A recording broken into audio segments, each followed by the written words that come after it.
إن الحمد لله نحمده ونستعينه ونستغفره ونعوذ بالله من شرور أنفسنا ومن سيئات أعمالنا من يهده الله فلا مضل له ومن يضلل فلا هادي له أشهد أن لا إله إلا الله وحده لا شريك له وأشهد أن محمدا عبده ورسوله أما بعد கண்ணியத்திற்கும் பெருமதிப்பிற்கும் உரிய எல்லாம் வல்ல அல்லாஹ்வின் நல்லடியார்களே, அல்லாஹ்வுடைய பேரருளால் புனிதமிக்க ரமலான் மாதத்துடைய 20வது இரவிலே நாம் அடைந்திருக்கின்றோம். இந்த ரமலான் மாதத்தில் அமல்கள் அதிகமாக செய்யக்கூடிய மாதமாக இருக்கிறது. நாம இப்போ இரவு தொழுகை எதுக்கு தொழுவோம்னா, நம்ம அல்லாஹ்விடத்தால் ஒரு நன்மை கிடைக்கின்றதுக்காகத்தான் நம்முடைய வேலைகள்லாம் விட்டுட்டு இரவு தொழுகையை தொழுதுட்டு அல்லாஹ்வுடைய இந்த மார்க்கத்துடைய செய்திகளை கேட்கணுங்கிறதுக்காக அமர்ந்திருக்கிறோம். நேற்றே சொன்னார்கள், பெண்கள் பகுதியில அதிகமாக பேச்சு சத்தம் வருகிறது என்று அறிவிப்பு செஞ்சாங்க. இன்னைக்கு அதே ஒரு புகார் வந்திருக்கிறது. நீங்க பேசுறதுனால என்ன ஆகுதுன்னு சொன்னா, இந்த மார்க்கத்துடைய செய்திகளை காது கொடுத்து கேட்கணும்னு விரும்புறாங்களே, உங்களுக்கு விருப்பம் இல்லைன்னா கூட அதை கேட்க ஆசைப்படுறவங்களுடைய அந்த நன்மையை சேர்த்து நீங்க கெடுக்கிறதுனால இந்த மார்க்கத்துடைய செய்திகளை காது கொடுத்து கேட்கறத புறக்கணிக்க பாருங்க. புறக்கணிச்சுட்டு போறீங்கள, வீண் பேச்சு பேசுறீங்கள, அந்த ஒரு பாவமும் நமக்கு சேர்ந்துருது. அடுத்தவங்க அந்த கேட்கறத கெடுத்துடும் பாருங்க. நம்ம பேசி கேட்கறதுக்கு ஆசைப்பட்டு அதை நன்மையை அடையணுங்கிற ஆர்வத்தோட காதை கொடுத்து கேட்கிறவங்களுடைய அந்த ஒரு அமலையும் நம்ம அழிக்கிறதுக்கு நம்மளும் காரணமா போயிடும். அப்ப நம்மளுடைய நன்மையை அழிச்சுக்கிட்டு அடுத்தவங்களையும் நன்மையை அடைய விடாம அதையும் கெடுத்து 2 பாவங்களுக்கு நம்ம ஆளாகிறோம். அதனால பெண்களுக்கு நம்ம மறுபடி என்ன சொல்லணும்னா, நீங்க தயவுசெய்து அமைதியாக இருந்து கேளுங்க. நீங்க கேட்க விருப்பம் இல்லைன்னா கூட நீங்க அமைதியா இருக்கிறதுனால அடுத்தவங்களாவது அந்த நன்மையை அடைஞ்சுக்குவாங்க. அதற்கான வாய்ப்பை ஏற்படுத்தி கொடுங்க. தயவு செய்து பெண்கள் அமைதி காக்கும்படி மீண்டும் கேட்டுக்கொள்கிறோம். கண்ணியத்திற்குரிய சகோதரர்களே, நாம தொடர்ந்து அல்லாஹ்வுக்கும் அல்லாஹ்வுடைய தூதருக்கும் கட்டுப்படுவதற்கான இஸ்லாம் சொல்லுகின்ற அந்த வலியுறுத்துகின்ற அந்த செய்திகளை தொடர்ந்து அறிந்து வருகின்றோம். இறைவனுக்கும் இறை தூதருக்கும் கட்டுப்படுதல் என்பது இந்த உலகத்தில் நமக்கு கண்ணியத்தை ஏற்படுத்தி தருகிறது. மறுமையில் நாம் வெற்றி பெறுவதற்கான அந்த வெற்றி நமக்கு அதிலே தான் இருக்கிறது என்ற செய்திகளை குர்ஆனிலிருந்தும் ஹதீஸிலிருந்தும் பார்த்து வருகின்றோம். நபி தோழர்கள் இந்த விஷயத்தில் எவ்வளவு உறுதியாக இருந்தார்கள் என்ற வரலாற்று செய்திகளையும் நம்ம பார்த்து வருகின்றோம். இந்த கேட்ட இந்த செய்திகளிலிருந்து நாம் பெற வேண்டிய படிப்பினைகள் இருக்கிறது. நம்ம கேட்டோம், ஏதோ சொன்னாங்க, குர்ஆன்ல இருந்து எடுத்து சொன்னாங்க, கேட்டோம், நல்லா இருந்தது அப்படின்னு ரசித்து விட்டு போவதற்கான செய்திகள் அல்ல இது நம்முடைய மறுமை வாழ்வுக்கான வெற்றிக்கான செய்திகள் இதில் இருக்கிறது. அப்ப நாம இதை கேட்டதோடு நின்று விடாமல் இனி வரும் காலங்களிலே அல்லாஹ்வுக்கும் அல்லாஹ்வுடைய தூதருக்கும் முழுமையான கட்டுப்படுகின்ற மக்களாக நாம் இருக்கணும். காரணம் என்னவென்றால், இறைவனுக்கும் இறை தூதருக்கும் கட்டுப்படுதல் நம்மிடத்தில் இல்லை என்றால் அது நம் மறுமையில மிகப்பெரிய கை சேதத்தை நமக்கு ஏற்படுத்திவிடும் என்று அல்லாஹ் குர்ஆனிலே பல இடங்களிலே சொல்லி காட்டுகிறான். அது மட்டுமல்ல, அதுதான் தெளிவான வழிகேடு என்றும் நமக்கு பிரகடனப்படுத்துகிறான். அல்லாஹ் குர்ஆனிலே சொல்லுகின்ற ஒரு வசனத்தை பாருங்கள். ஒமா கானலில் முஃமினின் வலா முஃமினத்தின் இதா கலல்லாஹு வ ரசூலுஹு அம்ரன் அய்யகூன லஹுல் ஹியரத்து மின் அம்ரிஹி. அல்லாஹ் சொல்கின்றான், மூமினான ஆண்களுக்கும் மூமினான பெண்களுக்கும் உங்களுக்கு எந்த அதிகாரமும் இல்லை. எதுல இல்லை? உங்களுடைய ஒரு காரியத்தில் அல்லாஹ்வும் அல்லாஹ்வுடைய தூதரும் ஒரு முடிவு செய்யப்பட்ட பிறகு அல்லாஹ்வும் அல்லாஹ்வுடைய தூதரும் ஒரு செய்தியை உங்களுடைய காரியத்தில் நீங்கள் இப்படித்தான் நடந்து கொள்ள வேண்டும் என்று அல்லாஹ் உங்களுக்கு கட்டளையிட்ட பிறகு அவன் இட்ட கட்டளையில் அந்த காரியத்தில் வேறு அபிப்பிராயம் கொள்வதற்கு மூமினான ஆண்களுக்கும் உரிமை இல்லை, பெண்களுக்கும் உரிமை இல்லை என்று அல்லாஹ் சொல்கிறார். உங்களுடைய மன இச்சைப்படி நீங்கள் வாழ முடியாது. அல்லாஹ்வை ஏற்றுக்கொண்ட பிறகு, அல்லாஹ்வுடைய தூதரை நீங்கள் ஏற்றுக்கொண்ட பிறகு, அந்த அடிப்படையில் வாழ வேண்டும் என்று உறுதி கொடுத்த பிறகு, உங்களுடைய வாழ்க்கை சம்பந்தப்பட்ட, உங்களுடைய காரியம் சம்பந்தப்பட்ட ஒரு செய்தியை அது எப்படி நடந்து கொள்ள வேண்டும் என்று அல்லாஹ் கட்டளையிட்ட பிறகு, அந்த கட்டளைக்கு மாறு செய்வதற்கு மூமினான ஆண்களுக்கும் உரிமை இல்லை, பெண்களுக்கும் உரிமை இல்லை என்று அல்லாஹ் சொல்லிவிட்டு அடுத்து சொல்லுகின்றான், ஒமை யாசில்லாஹ வ ரசூலுஹு ஃபக்கத் லல்ல லலால முபீனா. யார் அல்லாஹ்வுக்கும் அல்லாஹ்வுடைய தூதருக்கும் மாறு செய்கிறார்கள், எனக்கு இதுல விருப்பம் இல்லை, என் மனசு இதை ஏற்றுக்கல என்று உங்களுடைய அறிவு ஏற்றுக்கொள்ளவில்லை என்று, உங்களுடைய உள்ளம் இதை ஏற்றுக்கொள்ளவில்லை என்று யார் இறை தூதருக்கும் இறைவனுக்கும் மாறு செய்கிறாரோ அவர் தெளிவாக வழிகட்டி விட்டார் என்று அல்லாஹ் பிரகடனப்படுத்தினார். யோசிச்சு பாருங்க, தெளிவான வழிகேடு என்பது இதிலே தான் அடங்கி இருக்கிறது. அப்ப நம்ம அறிவுக்கு ஒத்துக்கல, என்னுடைய உள்ளம் ஏற்றுக்கலை என்று சொல்லி நாம இறை தூதருடைய கட்டளைகளை புறக்கணித்து விடக்கூடாது என்பதை அல்லாஹ் தெளிவாக இந்த வசனங்கள் மூலமாக நமக்கு சொல்லி தருகிறார். காரணம் என்ன? மனித அறிவு என்பது, அதனுடைய சிந்தனை சக்தி என்பது ஒரு வரம்பிற்கு உட்பட்டதாக இருக்கிறது. அல்லாஹ் மனிதனுக்கு பகுத்தறிவை கொடுத்திருக்கிறான், சிந்திக்கின்ற ஆற்றலை கொடுத்திருக்கிறான். பிற உயிரினங்களுக்கும் நம்மை வேறுபடுத்தி காட்டுவதில்லை. அந்த பகுத்தறிவு தான் முக்கியமான ஒரு அம்சமாக இருக்கிறது, அதுல சந்தேகம் கிடையாது. ஆனால் நமக்கு கொடுக்கப்பட்ட அறிவை கொண்டு நம்ம என்ன செய்ய முடியும்? செய்திகளை படித்து சிந்திக்கலாம், அல்லது அந்த அறிவை கொண்டு நமக்கு உலகத்திற்கு நம்ம வாழ்வதற்கு தேவையான வசதிகளை கண்டுபிடித்து பயன்படுத்திக் கொள்ளலாம். இதை தவிர என்ன செய்ய முடியும்? யோசிச்சு பாருங்க. இதை நம்ம உலகத்துல அல்லாஹ் நமக்கு கண்ணுக்கு முன்னால காட்டலாம். மனித அறிவு என்பது அது வாழ்க்கை வசதிக்கு உண்டானது. சில செய்திகளை வாங்கி அதனுடைய உண்மைத்தன்மையும் பொய்யையும் பிரித்து சிந்திக்கக்கூடிய அறிவுதான் நமக்கு கொடுக்கப்பட்டிருக்கிறது. நாம உலகத்துல பார்க்கிறோம், இந்த உலகத்துல பெரிய பெரிய மேதைகள் என்று தங்களை சொல்லிக் கொள்பவர்கள், பெரிய பெரிய விஞ்ஞான கண்டுபிடிப்புகளை கண்டுபிடித்தவர்கள், இவர்களை எல்லாம் நீங்கள் பார்க்கிறீர்கள். மனிதனுடைய அறிவை கொண்டு எப்படிப்பட்ட கண்டுபிடிப்புகளை மனிதர்கள் கண்டுபிடித்திருக்கிறார்கள். இன்றைக்கு உதாரணத்திற்கு நாம் பயன்படுத்துகின்ற தகவல் தொடர்பு சாதனங்களை இதற்கு உதாரணமாக சொல்லலாம். ஒரு 50 ஆண்டுகளுக்கு முன்னால் மனிதனால் கற்பனை செய்ய முடியாத அளவுக்கு இன்றைக்கு மனிதன் கண்டுபிடித்திருக்கின்ற தகவல் தொடர்புகள் என்பது நம்மை பிரமிக்க வைக்கிறது. ஒரு 50 வருஷத்துக்கு முன்னாடிலாம் கடித போக்குவரத்து மட்டும்தான் தகவல் தொடர்புக்குரிய சாதனமாக இருந்தது. வெளிநாட்டுக்கு போயிடுவாங்க நம்ம மக்கள்லாம், ஆண்கள் வெளிநாட்டில் இருப்பாங்க. எப்படி தகவல் தொடர்பு இருக்கும்? இங்கேருந்து ஒரு கடிதம் எழுதுவோம், அது 15 நாள் ஒரு மாசம் கடந்து அவருக்கு போய் சேரும். அவர் நமக்கு பதில் எழுதுவார் நம்ம வீட்டுக்கு, அது மாத கணக்கில் இருந்து அந்த செய்தி நமக்கு வரும். இப்படித்தான் தகவல் தொடர்பு இருந்தது. வெளிநாட்டில் இருக்கிற ஒரு கணவன் இறந்து விடுகிறார் என்று வைத்துக் கொள்ளுங்கள், அந்த இறந்த செய்தி கூட மனைவிக்கு வந்து சேர்வதற்கு மாத கணக்கில் ஆகும். ஒரு காலகட்டத்தில் நாங்கள்லாம் சின்ன பிள்ளைகள அதை நேரடியா பார்த்திருக்கிறோம். கப்பல் போக்குவரத்து, கடித போக்குவரத்து தான் அந்த காலத்தில் இருந்தது. வெளிநாட்டில் கணவர் இறந்து போயிடுவார், மனைவிக்கு செய்தி தெரியாது.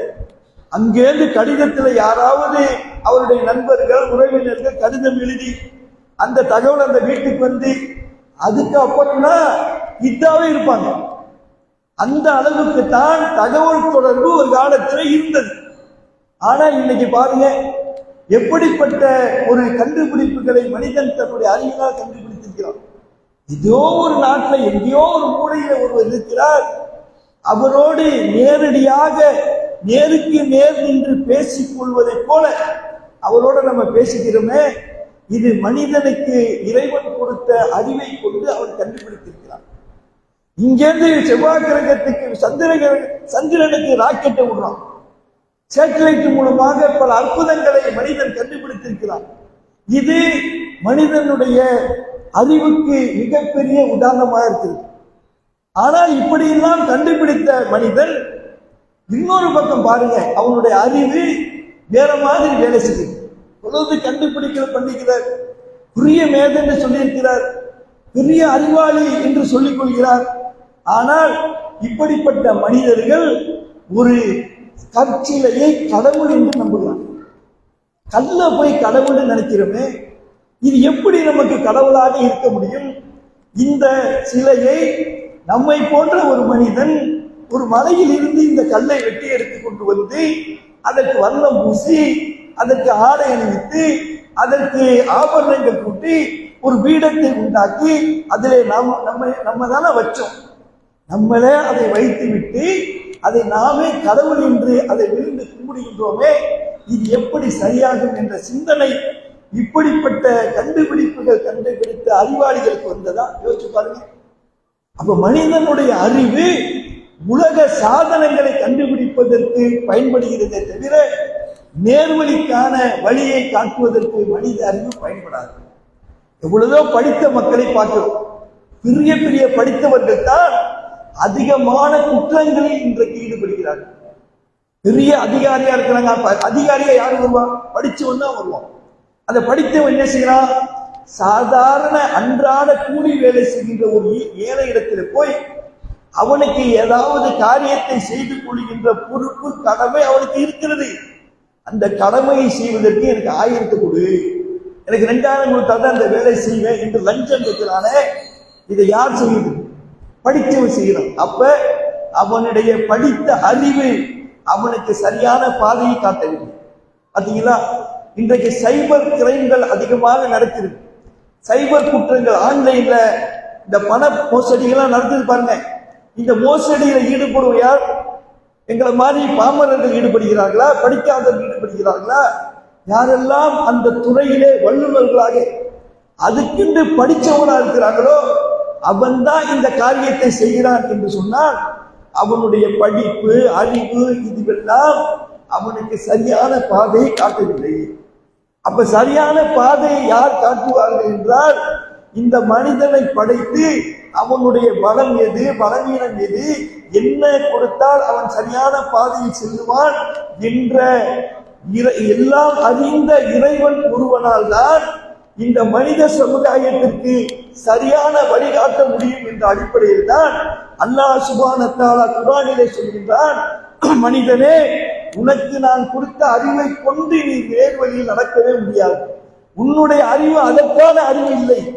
உனக்கு நேர்வழியில் நீ நடக்க வேண்டும் என்றால், சரியான வாழ்க்கை பாதையில் நீ செல்ல வேண்டும் என்றால் அல்லாஹ் சொல்கின்றான், இம்மா யாத்தி அன்னக்கும் என்னிடம் இருந்துதான் உங்களுக்கு நேர்வழி வரும்.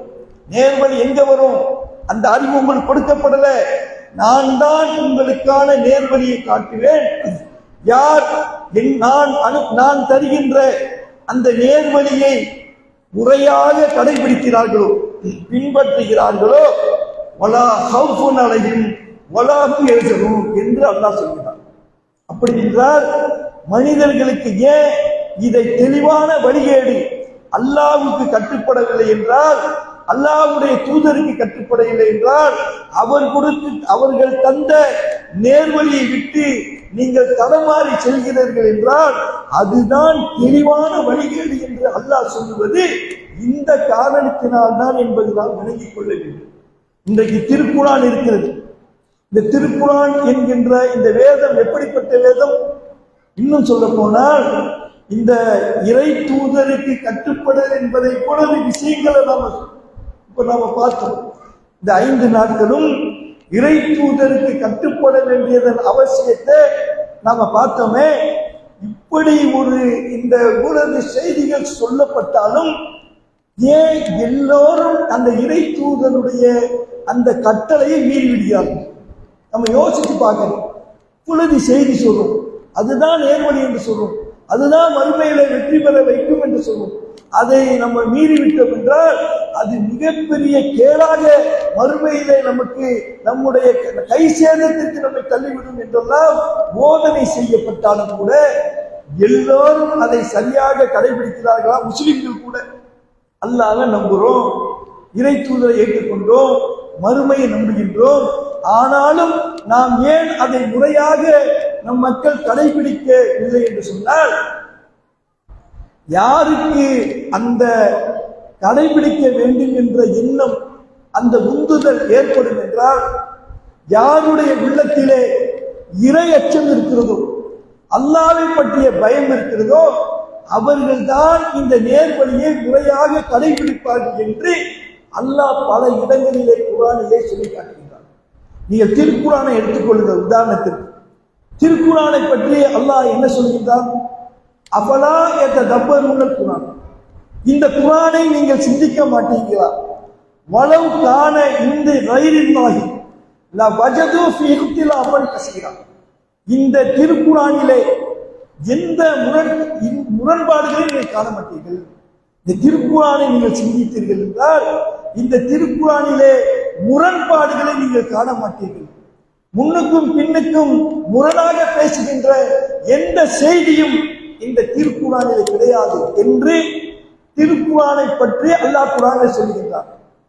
லா ஏத்தியில் பாத்திலும் மின்பைனி எதைஹி வலா மின் ஹல்ஃபிஹி, இந்த குர்ஆனிலே முன்னும் பின்னும் எந்த பக்கமும் தவறே வராது என்று அல்லாஹ் சொல்கிறார். அப்ப திருக்குர்ஆன் என்பது இறைவன் நமக்கு சொன்ன கட்டளைகள் அடங்கிய இறைவனால் நமக்கு கொடுக்கப்பட்ட செய்தி. இறைவன் கொடுத்த செய்தியில எந்த தவறாவது வருமா? எந்த சந்தேகமும் இருக்குமா? தவறே வராது என்று அல்லாஹ் உறுதி கொடுக்கின்றார். அப்படிப்பட்ட வேதம் அதை படிக்கின்ற அனைவருக்கும் நேர்வழியை தருமா? இந்த திருக்குர்ஆனை படிக்கின்ற அனைவரும் அதனுடைய அந்த கருத்துக்களை தன்னுடைய வாழ்க்கையிலே கடைபிடிப்பார்களா? அந்த கருத்தை ஏற்றுக்கொள்வார்களா என்றால் அதற்கு அல்லாஹ் உத்தரவாதம் தரவில்லை. இந்த திருக்குர்ஆன் சந்தேகம் இல்லாததுதான், முரண்பாடுகள் இல்லாததுதான். ஆனால் இந்த திருக்குர்ஆனை படிக்கின்ற அனைவரும் இதை ஏற்றுக்கொள்ள மாட்டார்கள், இந்த கொள்கையை கடைபிடிக்க மாட்டார்கள், அதிலே உறுதியோடு இருக்க மாட்டார்கள் என்று அல்லாஹ் சொல்கின்றார். அதற்கான காரணத்தை அல்லாஹ் சொல்கின்றான். குர்ஆனை நீங்கள் எடுத்து பார்த்தால் அல்-ஃபாத்திஹா அத்தியாயத்திற்கு அடுத்த அத்தியாயமாக இருக்கிற அல்-பக்ரா சூராவுடைய முதல் வசனத்தை எடுத்துக்கொள்ளுங்கள். அந்த வசனம் என்ன சொல்கிறது? அலிஃப் லாம் மீம் ஸாலிகல் கிதாப் லா ரைப ஃபீஹி ஹுதன் லில் முத்தகீன்.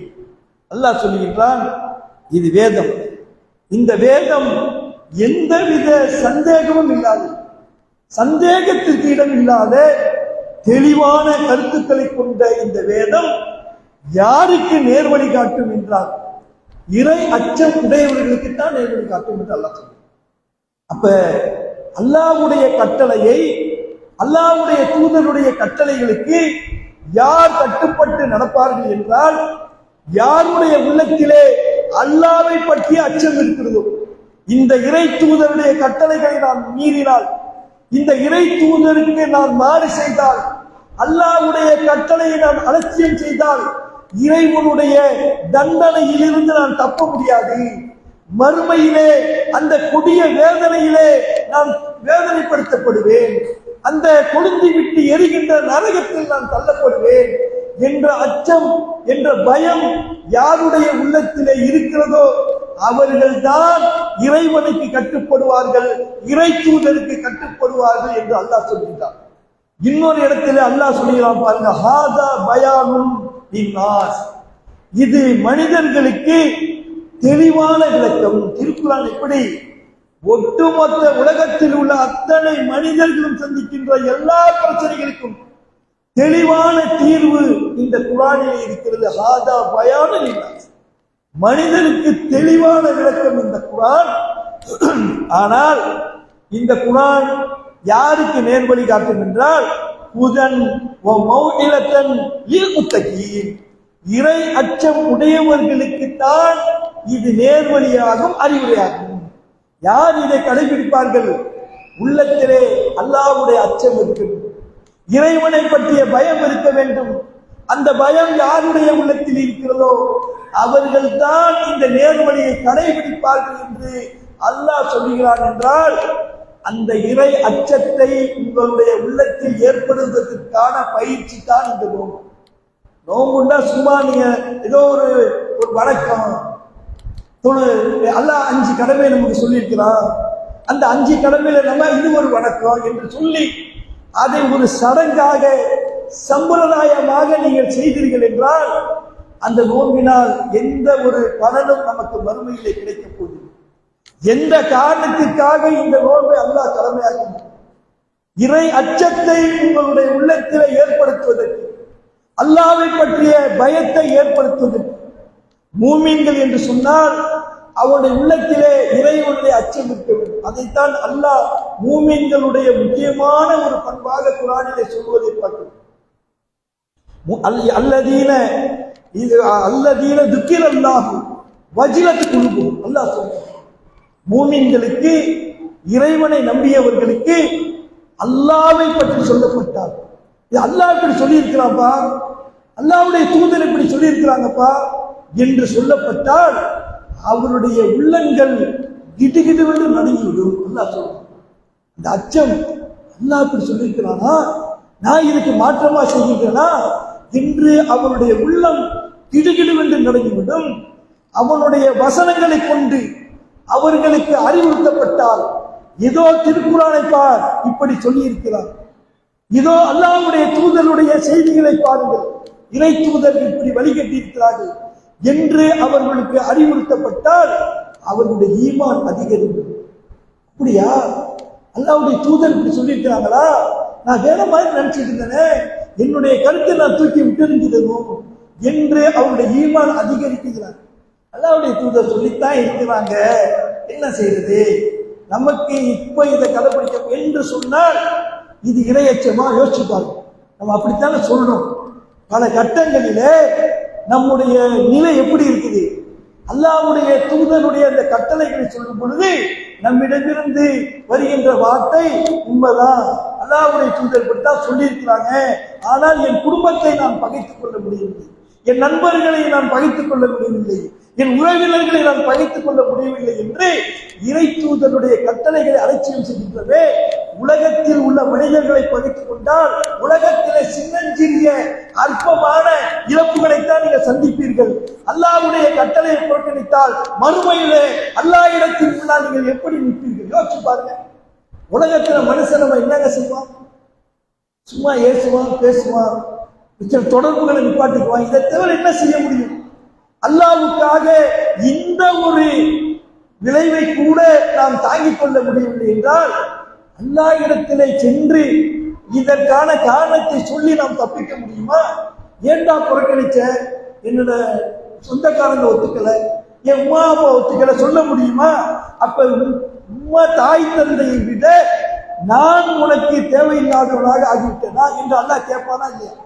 அப்ப படைத்த இறைவன் ஒரு கட்டளையை செய்கிறான் என்றால் இந்த உலகத்தின் விளைவுகளுக்கு அஞ்சாமல் அதை கடைபிடிப்பதுதான் இறையச்சம். அந்த இறையச்சத்தை நம்முடைய உள்ளத்தில் ஏற்படுத்துவதற்கான பயிற்சி தான் இந்த நோன்பு என்பதை விளங்கி நாம் பயிற்சி எடுக்க வேண்டும். அதனாலதான் நபிகள் நாயகம் ஸல்லல்லாஹு அலைஹி வஸல்லம் அவர்கள் சொன்னார்கள், யார் பொய்யான பேச்சுகளையும் பொய்யான நடவடிக்கைகளையும் விட்டுவிடவில்லையோ அவர் பசித்திருந்தும் தாகித்திருந்தும் அதனால் அல்லாஹ்வுக்கு எந்த தேவையும் இல்லை. சும்மா சடங்காயுது, சம்பிரதாயமாயுது. இது ஒரு பயிற்சி. இந்த பயிற்சியின் மூலமாக நீங்கள் முன்காலத்தில் செய்த தவறுகளில் இருந்து உங்களை திருத்திக் கொள்ள வேண்டும். பொய்யான காரியங்கள், மார்க்கத்திற்கு முரணான காரியங்கள், இறை தூதருடைய இறைவனுடைய கட்டளைக்கு மாற்றமான காரியங்கள், அதை அனைத்தும் பொய்யானவை. அந்த பொய்யான காரியங்களில் இருந்து நீங்கள் விலகிக் கொள்ள இல்லை என்றால் நீங்கள் பசித்து இருந்து என்ன செய்ய, தாகித்திருந்து என்ன செய்ய?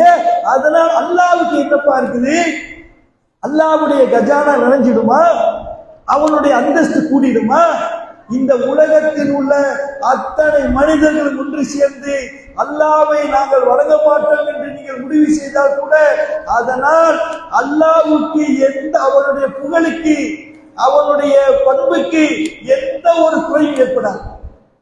ரசூலுல்லாஹ் சொல்றாங்க, நீ நோம்பு பிடிச்சா என்ன பிடிக்கலானா என்ன, அல்லாஹ்வுடைய அந்தஸ்து கூடுமா குறையுமா? ஒண்ணும் கிடையாது. இந்த பயிற்சி இறை அச்சத்திற்கான பயிற்சி. இந்த பயிற்சியை நாம் முறையாக எடுத்து நம்முடைய வாழ்க்கையிலே அல்லாஹ்வுக்கு கட்டுப்பட்டு அல்லாஹ்வுடைய தூதருக்கு கட்டுப்பட்டு முழு ஈமான் உள்ள முஸ்லிமாக நாம் வாழ்ந்தால்தான் இந்த நோன்புக்கான பலனை ரய்யான் என்ற வாசல் மூலமாக நோன்பாளிகள் அழைக்கப்படுவார்கள் என்று படிக்கிறோமே. அல்லாஹ் தன் கையால் கூலி கொடுக்கிறான் என்று படிக்கிறோமே. இதனுடைய நன்மைகளை நிறைய கேட்கிறோமே பயான்கள் மூலமாக.